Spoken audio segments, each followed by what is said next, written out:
বাংলাদেশকে জবাব দিতে ভারত একেবারে প্রস্তুত রয়েছে। সম্প্রতি চিকেন স্নেকে ভারতীয় T-90 ট্যাঙ্কের মহড়া হয়ে গিয়েছে।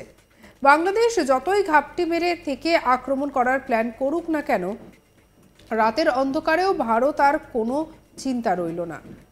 T-90 ট্যাঙ্কের এই অনুশীলন দেখার পর যে কেউ ভারতের বিরুদ্ধে চক্রান্ত করার আগে দুবার ভাববে। চিকেন স্নেক অর্থাৎ সিকিম এবং জলপাইগুড়ি করিডোরের মতো গুরুত্বপূর্ণ অংশে চলল এই মহড়া। আসলে এই চিকেন স্নেকে যদি শত্রুপক্ষের কোনোভাবে দখল করতে পারে, তাহলে ভারতে ঢোকার ক্ষেত্রে আর কোনো সমস্যাই থাকবে না। তাই এই জায়গায় শত্রুদের কাছে একটা যে আলাদাই টার্গেট রয়েছে, সেটা কিন্তু বলাই যায়। ভারতের যা ভৌগোলিক অবস্থান, তার জন্য উঁচু জায়গা থেকে আক্রমণ করার সম্ভাবনা সবসময় বেশি থাকে। তাই এই উঁচু জায়গায় বিশেষ করে সেনাবাহিনী মোতায়েন করা হয়ে থাকে। তাই এই চিকেন স্নেক এলাকায় এবারে চলল এই মহড়া। এবার মহড়া ভারতের জন্য বেশ গুরুত্বপূর্ণ, তার বলার অপেক্ষা রাখে না। এই মহড়ায় ব্যবহার করা হয়েছিল অত্যাধুনিক যুদ্ধ সরঞ্জাম।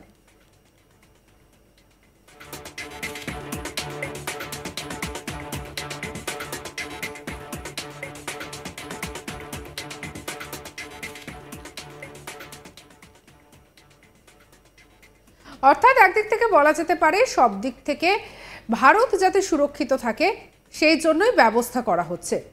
সীমান্তে যাতে কোনো ধরনের কোনো অশান্তির বিষয় না আসে এবং বাংলাদেশকে জবাব দিতে ভারত যেন একেবারে প্রস্তুতি সেরে রেখেছে।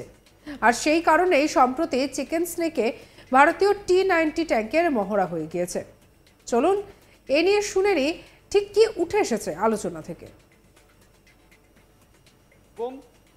আপনারা জানেন, সম্প্রতি চলতি মাসেই কয়েকদিন আগেই আমরা দেখেছি যে ভারতীয় সেনাবাহিনীর একটি এক্সারসাইজ কমপ্লিট হয়েছে। মানে 1 মাস ধরে সেই ড্রিলিং, সেই মহড়া সব চলেছে, যেখানে ভারতীয় সেনাবাহিনীর যে অন্যতম বড় হাতিয়ার বলে পরিচিত হয় যে T-90 ভীষ্ম ট্যাঙ্ক, সেই ট্যাঙ্ক থেকে গোলা ছাড়া হয়েছে এবং এই ধরনের বিভিন্ন রকম এক্সারসাইজ সেখানে করা হয়েছে। এবং সেটা কোথায়? সেটা আমাদের এই বাংলাতেই, জলপাইগুড়িতে এই এক্সারসাইজটি সফলভাবে সেখানে করা হয়েছে, কন্ডাক্ট করা হয়েছে। এটা শুধুমাত্র একটা ছোট দিক নয় যে একটা মহড়া হয়ে গেল, এর একটা বড় দিক হচ্ছে যে ভারতীয় সেনাবাহিনী কতটা প্রস্তুত রয়েছে আগামী দিনে, ভবিষ্যতে যদি কোনো রকম বিরূপ পরিস্থিতি তৈরি হয় আমাদের প্রতিবেশী দেশগুলোর তরফ থেকে। আমি আরও এই বিস্তারিত এই বিষয়ে যাওয়ার চেষ্টা করব। আমার সঙ্গে আজকে স্টুডিওয় গেস্ট রয়েছেন প্রাক্তন বিএসএফ কর্তা ডিআইজি সমীর মিত্র। স্যার, আপনাকে অনেক অনেক স্বাগত আজ তাক বাংলায়। স্যার, আমি প্রথমেই আপনাকে যেটা জিজ্ঞাসা করব, এই যে এক্সারসাইজটা ভারত করলো, T-90 ট্যাঙ্ক, সেখানে আমি স্ক্রিনে কিছুক্ষণের মধ্যে ছবিও দেখাতে অনুরোধ করব পিসিআরকে, সেই ছবিগুলোও দেখাবে। এবং এই এক্সারসাইজগুলো করা এবং এই রকম একটা সময় যেখানে বাংলাদেশ উত্তপ্ত, বিশেষ করে আমরা দেখতে পাচ্ছি যে বর্ডারে একটা ভীষণ রকম উত্তেজনা রয়েছে। যেহেতু বিএসএফ হচ্ছে গিয়ে ফার্স্ট লাইন অফ ডিফেন্স, বিএসএফকে প্রথম যে অভিঘাতগুলো বলুন বা যাই বলুন, সেটা বিএসএফকে প্রথম সামলাতে হয়। এই রকম একটা জায়গায় দাঁড়িয়ে ভারতের এই যে তৎপরতা, এটাকে আপনি কিভাবে ব্যাখ্যা করবেন? আমি প্রথমে একটু বলে নিই যে এই যে BSF is the first line of defence, এইটা কিন্তু as an acknowledgement of the performance of BSF, যাদের কাছে মাত্র 15টা ব্যাটালিয়ন ছিল যখন আমরা যুদ্ধে নামি ওয়েস্টার্ন থিয়েটার এবং নিচে, এবং যত ক্ল্যান্ডেস্টাইন অপারেশন হয়েছে particularly like eastern region, it is for the BSF. তো সেই জায়গাটায় যুদ্ধের শেষে শ্রীমতী ইন্দিরা গান্ধী, দি দেন প্রাইম মিনিস্টার, উনি নিজে হাতে লিখে একটা চিঠি আমাদের দেন। তাতে বলা হয় যে BSF is the first line of defense. এটা অনেক আমাদের সিস্টার এজেন্সিস যারা রয়েছেন, অনেক বৃহত্তর, তারা এটা মানতে তাদের একটু অসুবিধা হয়েছিল। যাই হোক, আমরা কিন্তু এখন সেটা মেনটেন করে চলি। But BSF has earned it. Yeah, BSF has earned it. Otherwise, why a prime minister, in the stature of Madam Indira Gandhi, তিনি এটা দেবেন আমাদের কাছে।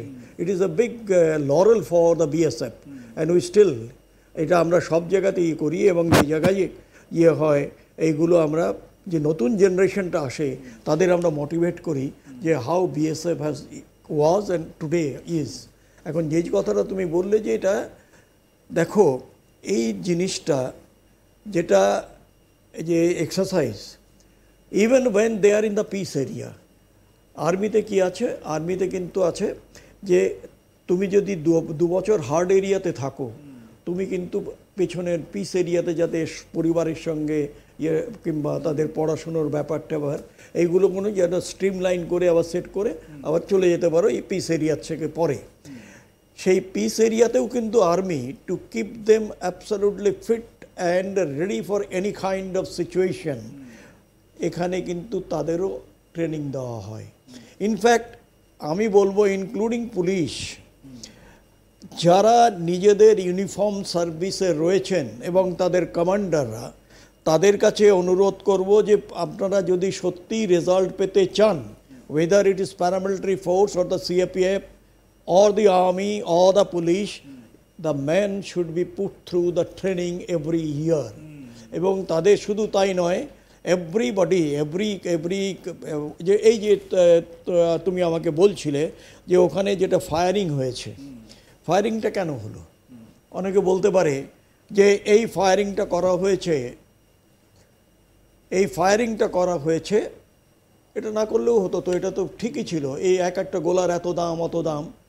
But what is the most costliest thing in our life? That is my motherland. Obviously, একদম।